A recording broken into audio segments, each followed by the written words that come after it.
Cut Nyak Dien dengan menggunakan peluru emas sebab katanya kalau pakai peluru biasa tak load kebal orangnya tengku rumah ni. Kita tengok seni bina rumah Aceh ni memang cantik lah kan. Luas, besar, selesa. Rumah ni pun dulunya merupakan markas juga. So tempat dia atur strategi perangan, tempat dia bersembunyi. Jadi kalau kita dah sampai ke Bandar Aceh ni, singgah-singgahlah ke kawasan Lampisang dan melawat kesan peninggalan bersejarah rumah Cut Nyak Dien. Nak masuk ke rumah Cut Nyak Dien ni tak dikenakan bayaran, tapi bolehlah kita tinggalkan sumbangan yang ikhlas. Inilah dia, nama dia Masjid Rahmatullah di kawasan Lambu. Masa tsunami dulu, kena ni semua kawasan ni hancur. Dah kata orang macam padang jarak, padang terkukur. Dan kalau kita Google ke, tengok YouTube ke, masa dahsyatnya tsunami Aceh tu kan ada gambar yang satu masjid tinggal tu kan, yang lain semua rata. Inilah masjid tu. Dan sampai hari ini masih boleh digunakan. Masjid ni masih tersergam indah dan teguh walaupun ia terletak hanya 400 meter dari laut. Itu semua kesan-kesan hantaman tsunami lah. Sebab bila kita kata masjid ni tetap berdiri teguh, bukan bermakna tsunami tak melanda tempat ni. Kena juga, air masuk juga. Tapi dia tak runtuh. Dan kawasan ni pun dia takkan baik boleh dia biarkan ni, dipamerkan supaya kita semua memperingati sejarah gelap tsunami 2004.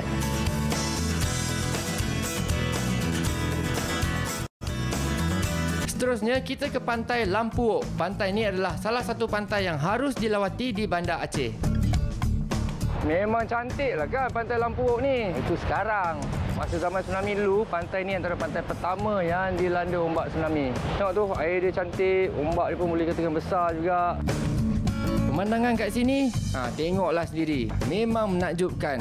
Dengan air dia yang jernih, pasir yang halus.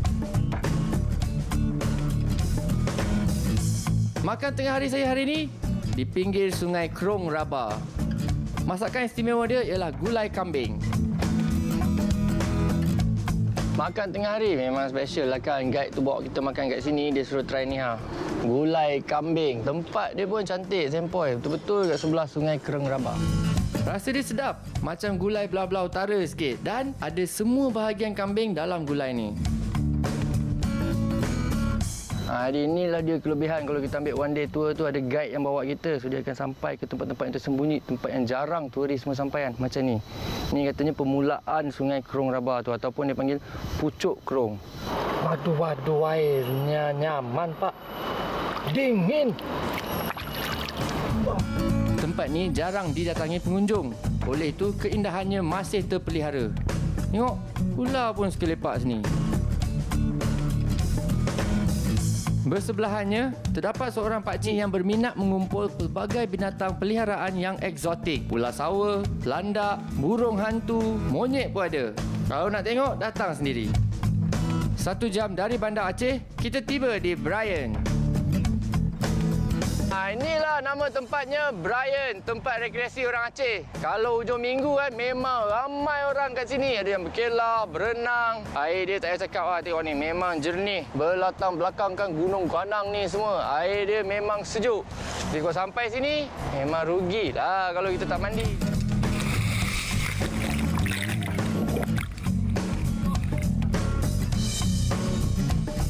Pengalaman berenang di sini memang tak boleh dilepaskan. Suasana dia indah dan nyaman. Selain tu, persekitarannya dijaga bersih. Jadi kena try datang sendiri. Tidak jauh dari sini, kita ke pantai Lok Nga seterusnya. Memang cantik betul lah kan pantai kat sini. Tadi kita dah singgah tu pantai Lampuok. Ni pantai Lok Nga. Pun antara pantai yang terawal lah masa kena hentam dengan tsunami dulu. Asyik cerita tsunami je, cuba kita menikmati keindahan alam pula. Ni pantai depan kita, laut cantik dengan ombak dia besar. Tak dapat bayangkan lautan seindah ini boleh bertukar ganas membawa ombak tsunami. Nama itulah yang dikatakan kuasa Maha Esa.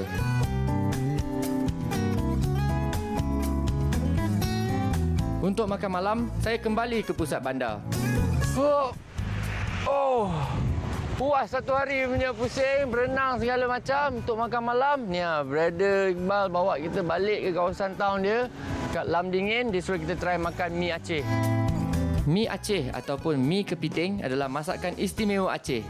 Jadi kalau anda sampai di sini, anda kena cuba. Harga mi Aceh dan teh dingin cuma RM29,000. Murah je tu.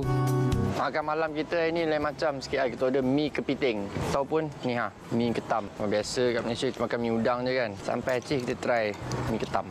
Kalau ikut kata brother ni, brother cawangan kat KL. Kat Cokek kat Bangunan Safuan. Kalau teringin nak makan, boleh try kat sana. Jadi kalau nak jalan malam-malam, bolehlah kita singgah di Jalan Diponegoro. Macam-macam kedai dia. Dia lebih kurang macam uptown lah. Sepanjang-panjang jalan ni macam-macam dia jual. Tapi kita baru sampai ke Kasut. Jom kita jalan tengok apa lagi ada. Uish, macam best je. Pasar malam ni lebih kurang macam tempat orang Aceh shopping pada waktu malam lah. Antara barangan yang ada ialah baju, kasut, t-shirt, jam. Senang cerita, cakap je apa nak. Semua ada. Memang banyak t-shirt kat sini kan. Baju apa semua. Kalau nak beli souvenir pun sebenarnya boleh juga. Tapi nak cari yang ada identiti keacehan sikit tu kan. Bukan je ada jual barang. Pelbagai jenis makanan pun ada.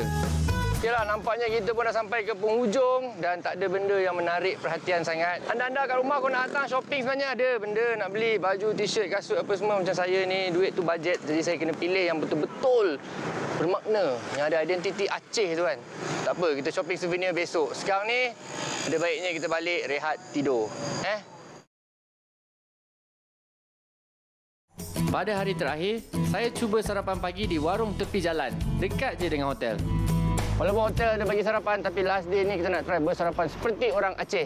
Jalan dekat kawasan hotel, banyak restoran boleh pilihan. Tengok-tengok makanan diorang pun macam Malaysia kan. Nasi lemak, lontong. Tapi kat sini dia panggil nasi gurih. Nasi gurih dengan ayam rendang.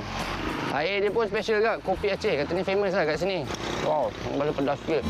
Makan nasi gurih sambil minum kopi Aceh. Dekat Aceh pula tu, sarapan yang memang komplit. Lepas sarapan, saya ke Pasar Aceh untuk buat last minute shopping. Wow, besarnya sampai satu jatuh ni nampak tu. Macam-macam barang ada. Ayo Pak, tu siapa yang ada? Pasar Aceh merupakan pusat membeli belah yang utama di Bandar Aceh. Barangan yang dijual kat sini pun ada macam-macam dan kebanyakannya adalah barangan kaum wanita. Kenapa Kak? Saya mau kurangin 40,000 boleh Kak? Jangan 40 jauh kan? Jangan 40. So souvenir kat sini kita ambil kain lah kan. Boleh kita pakai buat solat Jumaat ke apa. Kain kat sini kualiti dia tinggi. Nampak ni, macam-macam kat sini. Dia buka harga 65,000. Kita tawar-tawar, buka silat sikit dapat 50,000. Memang besar kan Pasar Aceh ni kan. Dia ada 3 tingkat. Jadi kalau kita nak naik setiap tingkat, masuk setiap kedai, 3 hari tak habis. Dan kebanyakannya barangannya pun barangan perempuan. So nak cari souvenir tu tak banyak pilihan sangat. Tapi tak apa. Ada banyak kedai kat area ni yang ada jual souvenir. Jom tu Syah. Di kawasan Penayung, terdapat banyak kedai souvenir. Bolehlah kita pergi beberapa kedai untuk bandingkan harga yang paling murah. Dan semua barangan buatan Aceh ada di sini.